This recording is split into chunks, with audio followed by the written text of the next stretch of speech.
तर नमस्कार मंडळी. तर मी आज ना हॉस्पिटलच्या बाहेर पोह्यांचा नाश्ता लावला होता आणि पहिलेच 2 टिफिन भरले आणि मी एका आजी आजोबांना फ्रीमध्ये दिले. कारण कोणतंही शुभ काम करताना आपण काहीतरी चांगलं करावं असं मला वाटलं. मी काही त्यांचा व्हिडिओ वगैरे नाही काढला, मला बरोबर नाही वाटलं.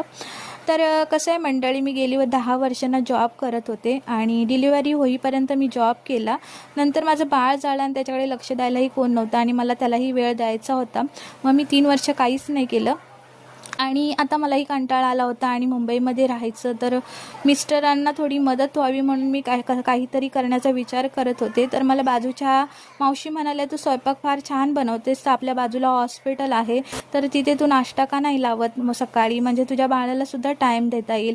तर म्हटलं चला करून बघूया. आणि मी इकडे घरी आले आणि घरचं काम वगैरे आवरून घेतलं, मितांशीला आंघोळ वगैरे दिला. तर आज माझा पहिला दिवस होता, तर मला काही फारसा रिस्पॉन्स नाही आला. चला तर माझं नवीन चॅनल आहे, लाईक करा, शेअर करा आणि